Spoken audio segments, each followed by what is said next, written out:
Okay, y'all. Welcome back to another week of The Real Mean Girls of Potomac. Okay, season 10, episode 2, meant to be shady. Y'all, these women, and I'm using that term extremely loosely. You know what? But before we even get into all of that, please go ahead, if this is your first time here, hit that subscribe button. And if this is your 10th, 30th, 20th, 25th time returning, I welcome you back with open arms. Let's just get into the Real Mean Girls of Potomac, because that's all that this is. It's honestly disturbing to watch these middle-aged women act this way. It's like, it's insane across the board. But let's pick up where we left off at last week. So where we left off at last week, and this episode picks back up, is Ashley's second bloom party. And, you know, it picks up with Ashley putting her fingers still in Stacy's face. Like, for whatever reason, Ashley, you need to back up. Like, you need to back up. I don't know why you're so invested in Stacy and her personal business. But, babe, weren't you just married to an SA aggressor? Okay, like you have no room to be in anybody's business when your entire closet, okay, the skeletons, the bones, the racks, the hangers, everything is falling out, baby. Everything is falling out. So please, and that includes you with your mom and Sheila. Remember, Sheila was living under the bridge. It's a lot. So Ashley, you are the last person to just be questioning anybody. But okay, whatever. She's still going back and forth. And Stacey is just like, girl, her and her friends, like, girl, if you just want to see the papers, girl, I'll see what I can do. I'll see what I can do about my divorce, since it's just plaguing you so deeply. And then we switch back over to the ladies. They were like all sitting in a little half circle. And, you know, Tia says how she's Nigerian, and her and Wendy have like this little moment of, yay, you know, Nigerian girls stick together. And then here comes Stacey. Stacey's like, oh, you guys may not want to hear it, but I'm also Nigerian. Okay, Stacey. Like, Stacey, just, you know what? I ain't even mad at Stacey, because you know what? She is being her authentic self. She might be a liar, but she is really being her authentic self. Like, I believe she's this dingy, like, off screen, off camera. So anyway, they kind of give her a look. Wendy seems very, I don't know if anybody, it's only been 2 episodes, but I don't even know if anyone else is picking up on it, but Wendy is giving just kind of, I don't know, kind of like reserved, kind of out the way, but also a little snobbish, maybe just a little bit. Like, I'm picking up on just, and it could be all of this stuff that she had going on in the background. I'm sure everyone has already heard that Wendy and Eddie have been, have they been indicted? Whatever. There's a fraud case. Apparently she submitted 2 insurance claims for some jewelry, for the same jewelry. So anyway, her and Happy Eddie got arrested the other day, and you know, they got fraud charges upwards of like $400,000. So something about Wendy is just off in these first 2 episodes, and I'm wondering if that's what it is. So anyway, then, you know, Stacey pulls up to Wendy's house in the next scene, and, you know, they're friends, they're friendly, and she's basically just catching Wendy up and like, hey, this is what's going on with me. Yes, I'm back dating my ex-husband. And Wendy is like, wait, what? I guess Wendy, you know, she kind of missed all of that at Ashley's party because of the whole thing with her and Kiana, right? And we'll get into Kiana in a second. But basically, Stacey was just catching Wendy up like, listen, yes, I am dating my ex-husband again. And, you know, I have a lot going on. And I look at you as a friend. So I'm just telling you, here's what I got going on. And Wendy is just like, oh, my goodness. Like, Stacey, you're not doing yourself any favors. So next we get into Tia and her family. Shout out to her husband, Rhop. She say her husband, Rhop, is from the south side of Chicago. Okay, low end or no end, Chicago, stand up. Chicago girls do it better. Okay. And that's such an interesting mix that she's like royalty, and, you know, she done ran into a Chicago nigga. Listen, Ain't nothing like a Chicago nigga. That's all I'm gonna say. Chicago nigga, Chicago man, however you want to say it. Ain't nothing like a Chicago man. And that's just that on that. Anyway, Tia's family is really gorgeous. Like, I love, like, all her children. They look just like her and her husband, like 50-50 splitting images. And they are just really a really good looking family. I will say this. Tia is gonna get on my nerves talking about how she grew up with a maid and a driver, and I'm rich and I'm a princess and this and that, and I don't know how to do this because I am a princess and all this other stuff. Like, Tia, just I want you to just reel it in just a little bit, because we do not want to hear about how you're a princess and you don't know how to do basic things in life because you grew up extremely privileged. We don't want to hear that, ma'am. You've been in the world long enough.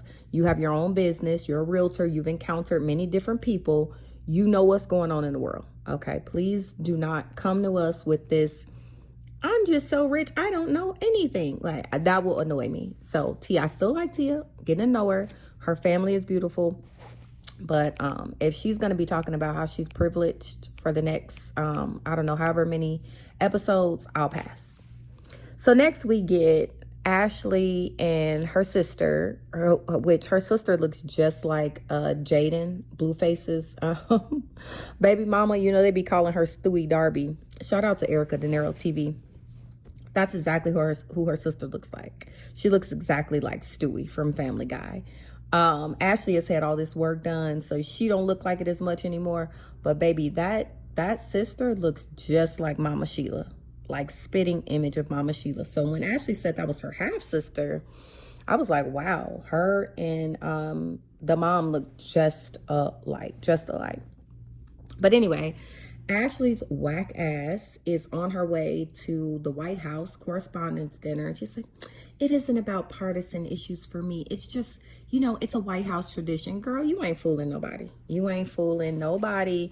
You know what you're doing, and you know why you're going, and you know why you were invited. Okay, and we'll just leave it there because we're all clear. So anyway, she is going out with I forget the guy's name. His name is unimportant. But the guy that she was dating last season when they did the speed dating, what is it? Oh, Josh. That's his name, Josh. And so she's taking him to the correspondent dinner.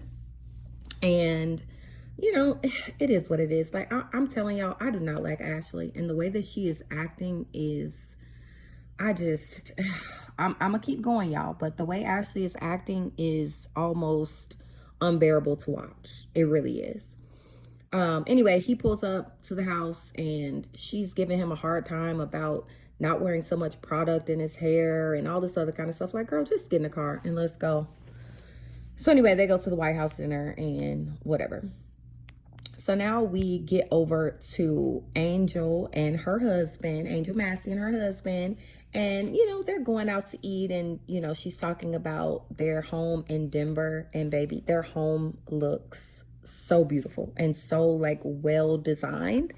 And so they're thinking about, you know, how many acres they want in Potomac, and they still want to have the space and things like that.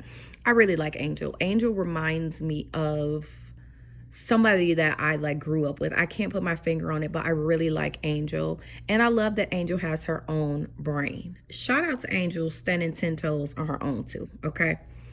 So her and her husband, they go out to eat, and like I said, they're just talking about how, you know, they're moving back to Potomac and they want to get a house. And now she said he hopped in her DM on Facebook. I said, ooh, Facebook. Cause I don't do Facebook at all. Like, I don't even know the last time I was on Facebook. I do have a Facebook page, but I literally, when I say I never log into Facebook, I couldn't even tell you what's going on Facebook, because Facebook always is like messy and drama, and it be teamed too much for me on Facebook. But I did not know that the people is hopping in DMs on Facebook. But maybe I need to log in. I don't know. Maybe I need to log in. I don't know, y'all, because Tam's Court. Anyway, so that's them. They're cute. And so then we get another scene with Giselle going over to Kiana's house, And basically they're just catching up, and Kiana is still talking about Wendy and how she doesn't think Wendy is being a friend and Wendy is fake. So they do like a they do like a reminiscent of a scene that they didn't show us at Kiana's event, because Kiana's going to get a billboard. So she had just like a little event to celebrate the billboard. And here she is in another scene with Ashley, Angel, who did she say? Ashley, Angel, I think Tia, and her. And here she is bad mouthing Wendy again. Girl, you already talked to Wendy. You said what you had to say to Wendy. Why are you going around telling anybody with 2 ears who will listen that Wendy is being a bad friend? You already said what you said to her, and she apologized. Did y'all not turn the corner? Like, Kiana is really gonna piss me off because she is doing too much for no reason. So anyway, Kiana is catching up Giselle, and so she telling Giselle how she had to chin check Angel. Okay, chin check her friend. And Giselle was like, wait a minute, not chin check. And Giselle is 100% correct. Chin checking is you hitting somebody basically in their mouth, hitting them in their chin. Like, that's chin checking, okay?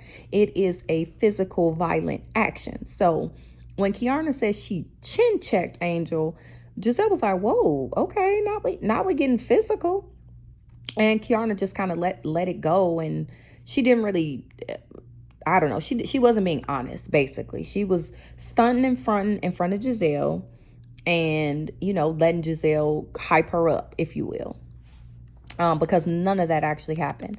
But shout out to Angel, because once again, you are bad mouthing Wendy to these women. And Angel is like, well, if she said that her children were sick or she had something going on, what's the issue? Did you ask her about her children? Were her children okay when you seen her? Like, there could be a myriad of reasons why Wendy was in a certain headspace. And I love that Angel kind of stepped up, because Kiana was absolutely being a messy, mean girl. And it was unnecessary. It really was. So anyway, the last scene of the episode, Angel is having like this holistic get together with the women, just to like show them kind of like her personality, her vibe, and to kind of reset, because it's been a little mean girlish energy. So she was trying to, get the ladies, let's center ourselves and, everybody feel good. So all the ladies come over to Angel's house, and she's preparing drinks, and she has like,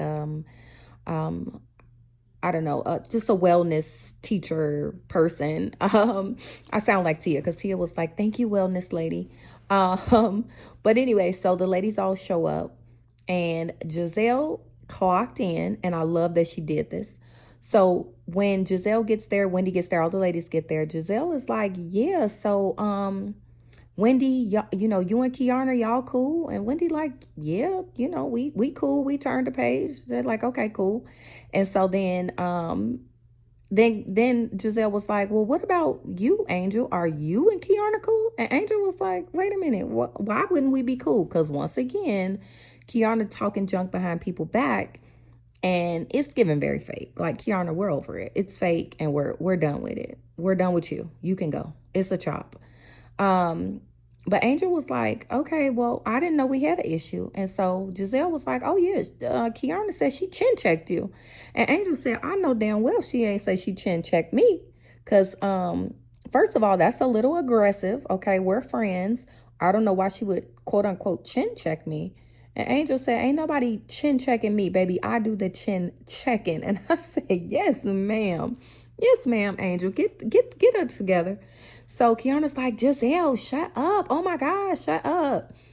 And I love that, Kiana, you're steady running up behind Giselle. Baby, Giselle is not your friend. Okay, that's where a lot of the ladies who come on the show get it twisted. You think that Giselle is your friend, and she is not. Okay, you guys are co-workers, and Giselle will remind you very quickly when you step out of place that y'all are not friends. So while you over here, Kiana, running behind everybody to talk shit about Wendy, baby, you're not even watching who is to the left of you, which is Giselle. Okay, because Giselle instantly threw you under the bus in front of your 20-year girlfriend. Okay, and Angel was like, oh no, I don't think that Kiana would ever say chin check. Like, no, that don't even sound like her. We're friends. Why would she even say something like that? Like, that doesn't make sense. And yeah, Kiana, that's exactly what she said. So then Giselle was like, hold on now, because you ain't gonna be calling me no liar. Giselle said to Kiana, girl, you said you chin checked her. Like, that's what you said. Okay, baby, you're not gonna make me out to be a liar or a shit starter when it's off some fake news, baby. That's what you said. So then here go Kiana, instantly backpedaling and pussy popping. She gonna go over to Angel and be like, well, okay, Giselle did say that I used the word chin check, so my apologies. I don't remember saying it, but my apologies. Kiana, you're fake. You're fake, babe. And Kiana can go. Like, not only are you on here starting with your friend Wendy, but now you are starting with your friend Angel. Baby, the common denominator is you. Maybe you're not a good friend. And then you running up behind Giselle, and Giselle just quickly reminded you. And I don't even think that Kiana picked up on it. Yes, ma'am. Giselle just quickly reminded you that she's not your friend. So anyway, so then this is the part of the episode where I was just like, it was so cringy. And then I also watched some of Watch What Happens Live, and I was just like, this is not good, and this is not entertaining, and I really do not want to watch old ass women acting like mean girls. So Stacy pulls up, and Giselle is being funny, like, oh, give her these mints. And so she comes in, and Ashley says something that they bring up her breath again this episode. Again, that's so mean. If my breath is hot or something, like, pull me to the side. Like, do not embarrass me on TV. It's so mean spirited and nasty to do that, and then to do it again this week. I'm just like, yeah, y'all kind of running it in the ground, and it never gave. Like, Stacey has not done anything to y'all to even have this type of energy towards her. Like, so what if she's lying about TJ? So what if she's lying about her ex-husband, current husband? None of that is against anybody in the group. So nobody should be so invested that they want to attack her and her appearance and her breath and like try to embarrass her, because that's what's happening. They are like purposely embarrassing her, and I don't like it. So, Stacy's like, okay, my breath stinks. Okay, well, let me grab a mint. Like, okay. And Stacy's such a good sport. She's like, Stacy is such a good sport that she was like, okay, well, at least they're not talking about me and TJ. So, okay, they're talking about my breath. I guess we've changed subjects. So she's a good sport about it. And then she wants to go outside and do like a breath exercise. And they're like, girl, we just told you that your breath is hot, and now you want to do a breath exercise? No, ma'am. So anyway, the event was a success. And like I said, I think it was kind of nasty how they're treating Stacy. Stacy did pull up a document on her phone showing that was her divorce and a divorce decree. And Giselle's like, oh, there's no seal on it, so that's fake. That's a fake document. And I'm just like, why do y'all care? Y'all just care too much. So then after the truth and tranquility party, because that was the theme of Angel's party, we get the last scene with the ladies meeting up at Tally Ho, which is, one of Karen's spots. That's Karen's spot. And so you have Giselle, Ashley, Kiana, who came in way overdressed for basically the Potomac Waffle House. She came in with this red sequin, like, girl, what? And then here go Cookie, Karen's BFF with the big breast and the nails and the jewelry and the stringy weave. Because let me tell you something, I don't like Cookie either. Because Cookie, you're not even on the show, and you came in also doing too fucking much. You, like, girl, you are easy read, ma'am. You're easy read, head to toe. So they all start coming into Tally Ho, and basically they want to talk about Karen, and they're asking Cookie, how's she doing, and how's she holding up, and how's jail? Will she get out early? Whatever. And so Cookie come in, and she was like, yeah, this is what Wendy was trying to do, like with her boobs. And I'm just like, well, girl, what is the smoke for Wendy? Like, Wendy ain't said nothing about you. So where do you come from talking junk about Wendy? It was just weird. It was so weird. It was weird. So anyway, they were just kind of talking and catching up. And it looks like what's going to happen is, Cookie is the link to some of the drama. So anyway, so while Cookie's sitting there, she's texting. Now, mind you, she gets a text. She's like, oh, guess who this is texting me? And they're like, who? And they're like, oh, she was like, oh, it's Chris Samuels. And Ashley was like, Chris Samuels? Like, oh, wait, I got to tell y'all the tea. My friend came to the second Bloom party, and she basically said that Stacey wanted to be introduced to Chris Samuels, which we know is Monique Samuels' ex-husband, right? But when Ashley said, oh, yeah, Stacey wanted to get hooked up with Chris, the look on Cookie's face, because Cookie, did you think you were next in line? Because it was given very much you are being probably flirty with Chris on the phone. Because maybe y'all called it, I turned it off after a certain point because I was kind of done with the episode. But why was Chris messaging Cookie? Like, what's the connection there? What does Cookie do for a living that Chris would have been texting her? And not even that Chris would be interested in her, because she's an older lady and she's not even like put together well. Let's just call it what it is. Like the junk nails and the jewelry and the boobs and the stringy wig, like, no, all of it was a chop for me. And yeah, I'm going there because these women are being nasty for no reason. So you get what you give. You get what you give. You put it out and you get what you give. So why was Chris on Cookie's phone? Like, and the face that she made was like, hold on, I know Stacey ain't trying to get up with Chris when I'm trying to get up with Chris. Go back and look at that scene, y'all. When Ashley said that Stacey wanted to get with Chris, and she was like, Chris, who? Baby, the Chris that's on your phone that you have no chance with. And not even that Chris is all that or whatever. Because they did say that he like lost some weight and got in shape since him and Monique have been divorced. I don't keep up with them, so I don't know. But girl, in what world, why are you so pressed by Chris talking to Stacey?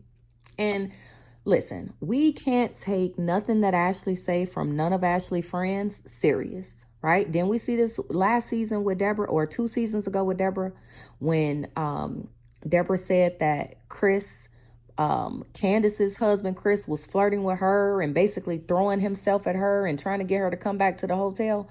And then they played the scene, and baby, Chris didn't say 2 words to this woman. Chris might have said, excuse me, as he was passing to get to the bathroom.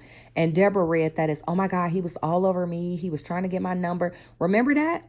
So I can't listen to nothing that comes from Ashley or anybody that Ashley know, because Ashley and all her friends are shit starters and liars, all of them. So we'll see that unfold. It looks like Monique will be coming next week, because Giselle was like, well, get Monique on the phone. Get Monique in the group chat.